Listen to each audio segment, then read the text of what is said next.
आदरणीय कृष्ण कुमार जी बिश्नोई आईपीएस युवाओं के प्रेरणा स्रोत। बोलो गुरु जम्बेश्वर भगवान की। आज इस पावन अवसर पर समराथल फाउंडेशन की तरफ से मुझे दो शब्द बोलने के लिए बताया गया है।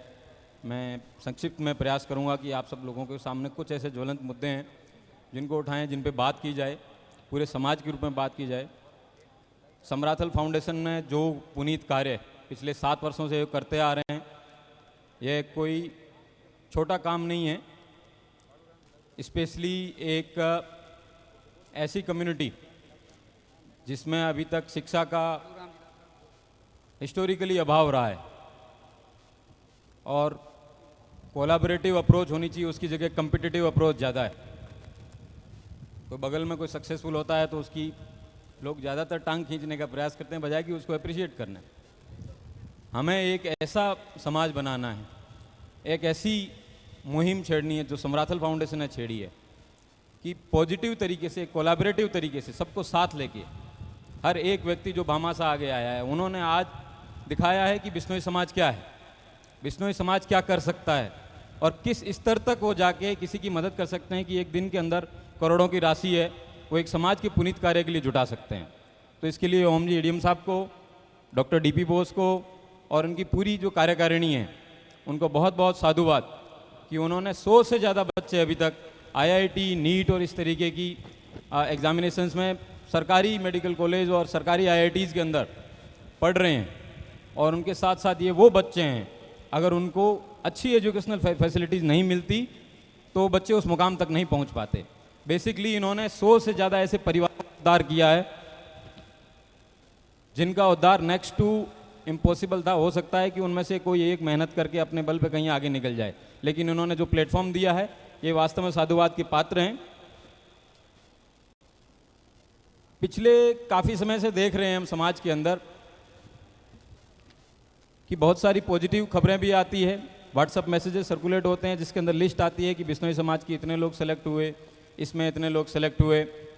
लेकिन उसके साथ साथ नकारात्मक इन्फॉर्मेशन कैंपेन कह लीजिए या मिस इन्फॉर्मेशन कैंपेन कुछ वेस्टेड इंटरेस्ट लोगों के द्वारा चलाए जाते रहे। और ये एक ऐसी चीज़ है जिसको एक समाज के स्तर पे हम सब लोगों को इसके बारे में सोचना पड़ेगा, ब्रेनस्टॉर्मिंग करनी पड़ेगी। वो कहते हैं कि we have to address the elephant in the room, and वो एलिफेंट वो ये है कि हम लोग जो समाज में गलत हो रहा है उसको ये बताते नहीं है कि भाई ये चीज़ गलत है, और उसकी तरफ हम अनदेखी करके हम सोच रहे हैं कि हम एक पॉजिटिविटी की एक लंबी लाइन खींचें, लेकिन वो हो नहीं पा रही है। इसलिए नहीं हो पा रही है कि जितना आप पॉजिटिव की तरफ प्रयास करते हैं उससे ज़्यादा नकारात्मक। ये एक लाइन जरूर खींची है ओम जी ने, बट ये one of the few lines है। कोई भी बच्चा आरएएस का इंटरव्यू देने जाता है या सब इंस्पेक्टर का इंटरव्यू देने जाता है, उस व्यक्ति को कि वो एक पर्टिकुलर कम्युनिटी से बिलोंग करता है, उसके नाते अगर उसके साथ डिस्क्रिमिनेशन होता है तो मुझे लगता है इससे ज़्यादा अनफॉर्चुनेट कुछ नहीं है। और उसके साथ डिस्क्रिमिनेशन इसलिए होता है, उसके साथ भेदभाव इसलिए होता है क्योंकि एक मानस कुछ लोगों ने, वेस्टेड इंटरेस्ट है जिन लोगों का, उन्होंने बना लिया है कि क्यों इतनी मात्रा में ये इस कम्युनिटी के इतने लोग सक्सेसफुल हो सकते हैं। ऐसा नहीं है, सब बच्चे पढ़ते हैं तभी सक्सेसफुल हुए हैं। भाई हम भी किसी गांव से उठ के आए हैं, ओम जी भी किसी गांव से उठ के आए हैं, डीपी बोस भी किसी गांव से उठ के आए हैं, प्रेम सुख जी भी किसी गांव से उठ के आए हैं, और हमसे पहले भी लोग आईएएस आईपीएस रहे हैं, हमसे पहले भी गणपत जी हैं, इतने समय से जुडिशरी के अंदर हैं, नैना राम जी हैं, आप इतने सीनियर ऑफिसर हैं। तो ऐसा नहीं है कि हर व्यक्ति जिसको जिस नज़रिए से वो देखना चाहते हैं उस नज़रिए से देखा जाना चाहिए, लेकिन ये गलत है। और कलेक्टिवली हम सबको इसके बारे में आवाज़ उठानी पड़ेगी। अगर हम ये सोचें कि कोई व्यक्ति आके, जो हमारा जनप्रतिनिधि है वो आके बोलेगा, उनके भरोसे मत रहिए आप, मेरा इतना ही कहना है। और इसका एक जो सॉल्यूशन जो मुझे मेरे समझ में आया, जो मैं रखना चाहता हूँ कि हमारे समाज के अंदर भी बहुत सारे अच्छे लीडिंग एडवोकेट्स हैं, लीडिंग लॉयर्स हैं, लोगों को बहुत छोटी छोटी चीज़ों पे, जिनका मैं being a policeman, police officer, I know what is evidence, evidence क्या होता है। सिर्फ किसी व्यक्ति के कहने पे कोई व्यक्ति अगर 10-10 साल से नौकरी कर रहा है, उसको आप उठा के ले जाते हैं, वो गलत है। उन सब के खिलाफ भी आवाज़ उठाने का काम जरूरी है। वो करना मुझे लगता है समय आ गया है कि उन सब चीज़ों को भी उठाया जाए। वर्तमान परिप्रेक्ष्य में, क्योंकि जब मैं यूएस में पढ़ता था तो मुझे लगता था मेरे नाम के पीछे बिश्नोई मैं हर किसी को एक्सप्लेन करता था। हम जब देखते हैं खमूराम जी को, या एक पीरा राम जी हैं उधर धोलिया, उन्होंने करीबन 2000 से ज़्यादा जीव जंतुओं को रेस्क्यू किया है। और भी डेली किसी न किसी के आर्टिकल्स आते रहते हैं कि उन्होंने बहुत पॉजिटिव काम किया है, लेकिन वो बहुत कहीं छोटे में दब जाते हैं। हमें 1000 खमूराम चाहिए, हमें 1000 पीरा राम चाहिए। सिर्फ एक खमूराम और एक पीरा राम जी से कुछ नहीं होगा। और हर गांव के अंदर मुझे लगता है कि अमृता देवी जी के नाम से एक उद्यान होना चाहिए। हर गांव के अंदर जहां भी सरकारी ज़मीन है उसको आप कन्वर्ट करिए, पेड़ पौधे उसमें डालिए, गांव को एक तरीके से जहां आप जा सकें। जिस भी गांव के अंदर आपकी कम्युनिटी के सरपंच हैं उन लोगों से कहिए कि ग्राम समाज की ज़मीन को किस तरीके से आप पॉजिटिवली एक ऐसी वीरांगना जिसके नाम पे आप उसको डेडिकेट करेंगे, तो एक पॉजिटिव मुहिम है कि किस तरीके से हमारा एक ही ऑब्जेक्टिव होना चाहिए कि समाज के अंदर सकारात्मक चीज़ें बाहर आए।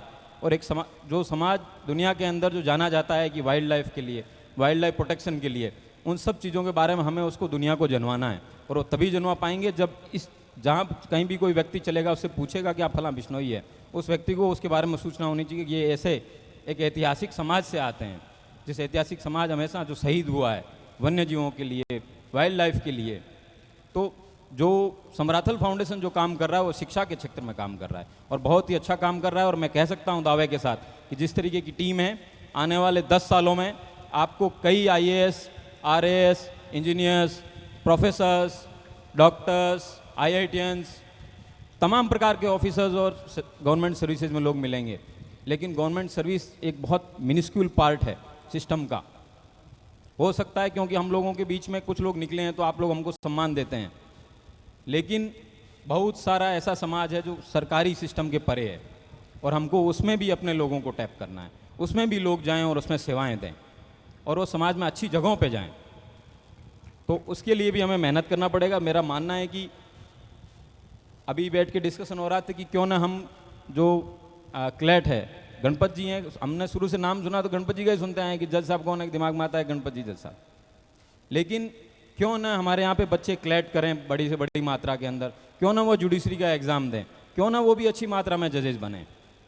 इस तरीके की तमाम और चीज़ें हैं जो जब भवन बन जाएगा, इस भव्य भवन जो आप लोगों के भामाशाहों के द्वारा दिए गई राशि से, तब एक मुझे लगता है एक नई मुहिम है वो चले। लेकिन लीगल फ्रंट ज़रूर बनाना समाज को आवश्यकता है। एक समय है जहाँ अच्छे अच्छे लॉयर्स इकट्ठे होकर उन चीज़ों को डिस्कस करें, उनके पास निःशुल्क एक बिश्नोई होने मात्र से उसको सहायता मिले, इस तरीके का काम करना पड़ेगा। हमें संकल्प लेना है क्योंकि ये संकल्प कम्युनिटी का है और कम्युनिटी का जो संकल्प होता है वो सर्वोपरि होता है। हम सिर्फ और सिर्फ समाज की उन्नति, समाज के विकास को ही अपनी आराधना बनानी पड़ेगी। हमें हमारा हर फैसला समाज की ताकत बढ़ाए, ये काम हमें करना चाहिए। हमारा हर निर्णय, हर फैसला एक ही तराजू में तोला जाए और वो तराजू है कि समाज का हित सर्वोपरि है। हमारा हर निर्णय वर्तमान पीढ़ी और भावी पीढ़ी के हित में हो। और इन्हीं शब्दों के साथ मैं ओम जी को, डॉक्टर DP बोस को, जिनको मैं करीबन 18 साल से जानता हूँ, मैं बहुत छोटा बच्चा था जब मैं दिल्ली पढ़ने जाता था, कभी किसी को घर में एग्ज़ाम दिलाने के लिए जाता था, हमेशा लालसा थी कि कुछ दिल्ली जाएंगे, अच्छा करेंगे, बड़ा बनेंगे। ये लोग उस समय से मुझे जानते हैं और उस समय से मेरे साथ खड़े हैं। उन्होंने मुझे प्लेटफॉर्म दिया, उनको बहुत बहुत साधुवाद, बहुत बहुत धन्यवाद। All the very best. जय हिंद।